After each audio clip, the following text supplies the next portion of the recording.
Yo le Pokéfan, c'est Flammy et aujourd'hui on se retrouve pour une nouvelle vidéo.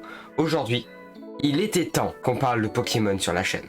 Enfin, parce que mon prénom est inspiré d'un Pokémon, mon image est inspirée du même Pokémon et putain c'est tout. Bref, on va parler de Pokémon aujourd'hui et c'est le premier épisode sur Pokémon et le troisième épisode du moment du quiz. J'ai toujours la même chemise sacrée. Eh mais tu te laves pas en fait? Bien sûr que si, je me lave. Des fois. Rarement. Bref, on va aller faire les quiz juste après l'intro.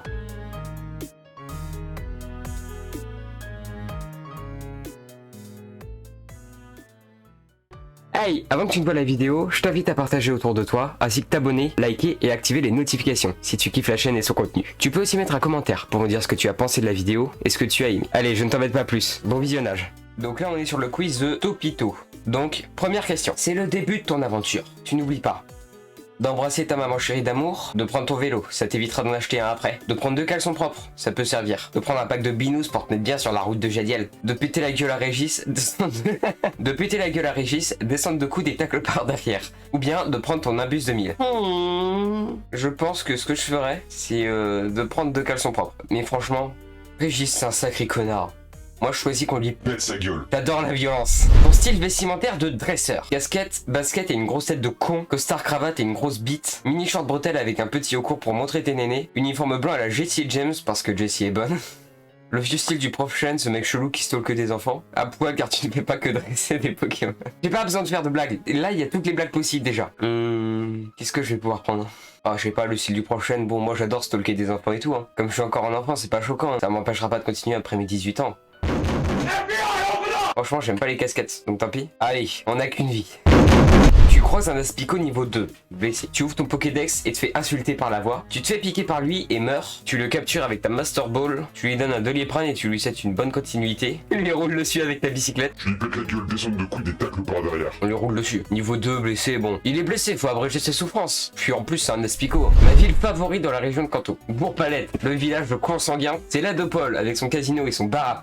L'avant-ville, là avec la tour Pokémon où c'est qu'il y a des fantômes et tout. Et ça c'est cool parce que les fantômes on aime bien, on fait de l'urbex. Parmanie avec son parc safari et ses quais où on peut se promener main dans la main en amoureux au coucher du soleil. Cramoisil, l'île où tu te fais chier. Safrania, la ville des gens qui aiment le pâté. Ah, je suis pas fan de pâté. Puis bon, j'aime pas trop me faire chier. Puis bon, un peu peur des fantômes. Puis bon, pas trop les safaris. Donc là j'ai le choix entre le bar à et les consanguins. Je ne viens pas du nord. Je devrais dire c'est l'Adopole. Mais je suis mineur, donc je devrais dire pas c'est l'Adopole. Donc on est bloqué à la question 4. Et ben franchement, moi je vais vous dire. Dans la vie, pour avancer, il faut combattre ses peurs. Il faut savoir surmonter les épreuves et les obstacles. Et moi, comme j'ai peur de l'avant-ville, bah je vais à l'avant-ville. Comme ça, au pire, j'écoute un peu de musique et je me suicide. Pour toi, Ronflex se représente. La flûte, les vrais savent. Les gros, les mangeurs savent. Les chinois, les bridés savent. Les dormeurs, les fatigués savent. Un truc trop mignon sur lequel tu aimerais dormir. Les mignons savent. La toute-puissance du capitalisme ergonomique des infrastructures en acier sur poutre apparente. Les acupuncteurs savent. C'est un gros truc, tout doux, qui mange, qui dort. Ah, pour moi, c'est le capitalisme ergonomique des infrastructures en acier sur poutre apparente, hein. Le moyen de transport que tu apprécies tout particulièrement. La bicyclette pour taper des wheelings, surfer sur un low class en portant un moule bit, chevaucher un Ponyta même si ça crame le cul, la capacité vol pour pas te faire chier à marcher comme un bolos, marcher car être un bolos c'est cool, ou le Segway parce que tu n'as rien compris. Alors moi je pensais qu'on était dans une vidéo blind test donc je suis pas sûr d'avoir tout compris, donc je pense que je vais devoir dire le Segway, Bah du coup je pars ensemble tu vois là. Non franchement je pense que marcher c'est cool, parce que être un bolos, attends, bah, c'est pas cool. La capacité vol, bon c'est pas que j'ai le vertige, mais encore j'ai le vertige. La bicyclette, bon c'est pas que j'ai le vertige mais c'est que j'ai le vertige. Attends, bah ça va la bicyclette. Ah taper des wheelings, ah bon bah, ah le moule bit, ah chevaucher un pony, ah ça crame le cul. Bon bah le Segway hein. Mon badge favori de toute ma vie. Le badge cascade, le badge des bonasses, le badge foudre, le badge des petits zizi, le badge prisme, le badge des mangeurs d'avoine, le badge âme, le badge de ceux qui savent compter 2 par 2 et lasser leurs chaussures, le badge volcan, le badge des types qui n'ont qu'un œil au milieu du front, le badge terre, le badge des gens qui se trimballent en slip Santiago. Comment on fait déjà pour compter 2 par 2? C'est genre 0, 2, 4, après c'est 7. Ouais après c'est 7, après c'est 12, après c'est 72, 34 je crois. Peut-être que je me trompe, mais je crois que c'est 34 après. Ouais bah je pense que j'ai réussi hein, franchement le badge de ceux qui savent compter 2 par 2 et lasser leurs chaussures, moi ça me va. Parce qu'après le badge cascade, pas chaud, badge foudre, ouais c'est pas le cas hein. Le badge prisme, le badge des mangeurs d'avoine, le badge volcan, le badge des types qui n'ont qu'un œil au milieu du front, le badge terre, c'est dur à dire le badge terre, les slips Santiago. Ouais je pense qu'on va garder le badge âme. endroit où je préfère pique-niquer avec mon conjoint, qu'il soit un homme, une femme ou un objet. J'ai croisé un caillou hier, il était magnifique. C'est faux, hier je suis pas sorti de chez moi, je suis une ermite. Un ermite. Le mont Sélénite pour choper sous le clair de lune, la centrale pour que le courant passe. Le gars qui a fait ce quiz, il a des bonnes disquettes. Voilà, la grotte inconnue pour croiser Moutou pour croiser Moutou et lui faire la bise. La forêt de Jade avec ses Pokémon tout pourris genre Grisacier. Le repère secret de la Team Rocket pour faire de belles rencontres. Le tunnel tout piqueur parce que c'était ça au McDo.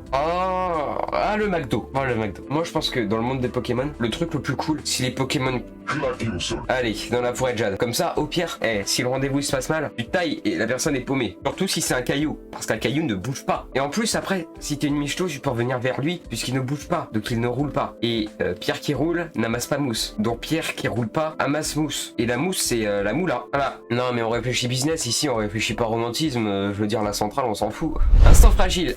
Du coup, quand Sacha il perd toute sa thune, triste, non? De l'animé Pokémon, le moment où tu chiales le plus est épisode 21, quand Papillusion quitte Sacha. Épisode 39, quand Pikachu s'en va, mais en fait il revient à la fin. Épisode 48, quand James laisse Caninos derrière lui. Épisode 66, quand les Pokémon de Sacha restent près de lui pour le réchauffer. Épisode 81, quand Sacha perd en Ligue 1 Indigo à cause de ce fumier de Dracofeu. Film 1, quand Pikachu tente de réveiller son maître. Non, mais là, je sais déjà quoi répondre. Là, j'ai déjà la gorge un peu serrée, parce que Dracofeu, c'est un Connard.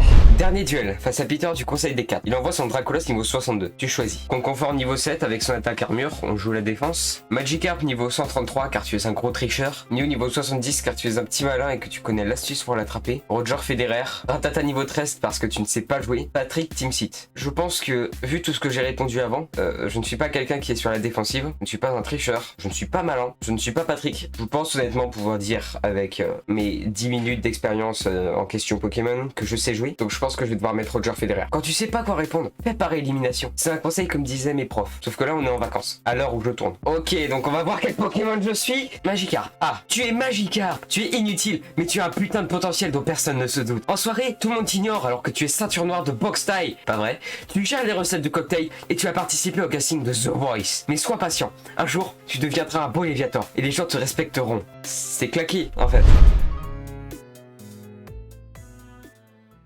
Ok, le quiz numéro 2. Là, je vous le dis, j'ai fait un quiz topito. Ça veut dire que je sais tout. Là, je sais tout. Là, si j'ai une seule mauvaise réponse sur les 13 questions, je suis une merde. Depuis la 5e génération, comment réagissent les attaques ténèbres sur les Pokémon acier? Bonne question. J'ai bien envie de dire que c'est peu efficace parce que le type acier résiste à beaucoup d'attaques. Si un Pokémon utilise Close Combat alors qu'il tient l'orbe de vie, de combien sera la puissance de l'attaque? Close Combat, c'est quoi? C'est 110 de base? Et l'orbe de vie, ça augmente, j'ai envie de dire 150. Comment sont appelés les Thateurs de Pokémon chromatiques? C'est les Shiny Hunter. Ça, je crois que je sais. Le boost de 1,50% quand une attaque du même type que le lanceur est dite typée, ça me semble logique.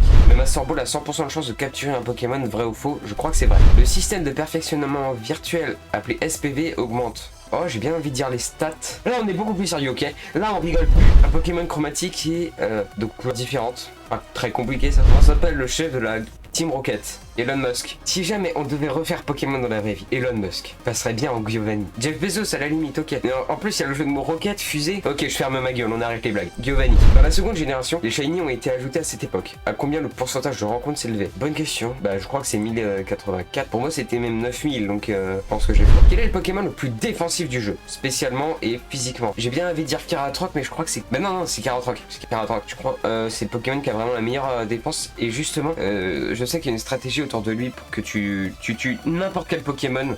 En gros, pour inverser les stats de défense et d'attaque, faut mettre une attaque qui tape giga fort. Ça permet de faire très mal. Quel est le champion du type eau à l'arène d'Ogwes dans Pokémon Noir et Blanc? Je sais, Pokémon Noir et Blanc, c'est la version qui m'a fait kiffer Pokémon plus que tout au monde. Et donc, Noah, c'est le type eau, Rachid, c'est le type plante, et Armando, c'est le type feu. Comment s'appelle le simulateur de stratégie online le plus populaire des fans? Showdown, Poké Online, Pokébip, Pokétrash. Pour moi, c'est Pokébip. C'est un des sites sur lesquels je vais plus que les autres quand je recherche Pokémon. Combien y a-t-il de Pokémon officialisés à ce jour? Alors, à ce jour, ok, c'est pas... Oh là là, oh non, on fait le quiz en décalé par rapport à sa sortie. On n'a peut-être pas atteint X et Y, mais on a atteint Unis. Donc à mon avis, on est déjà au-dessus de 620. Je mets 621, je suis pas sûr du tout. Hein. Vous êtes arrivé à la fin du quiz. Validez vos réponses pour connaître votre score. Je valide mes réponses. 46%, oh là là là là. Je suis 165e sur 257. Je suis dans les 100 pires quoi. Voilà, on arrive à la fin du quiz. Ça fait plaisir de voir que je suis un Magikarp avec 46% de connaissances sur Pokémon. Et puis j'ai plus qu'à vous dire une chose. Ciao!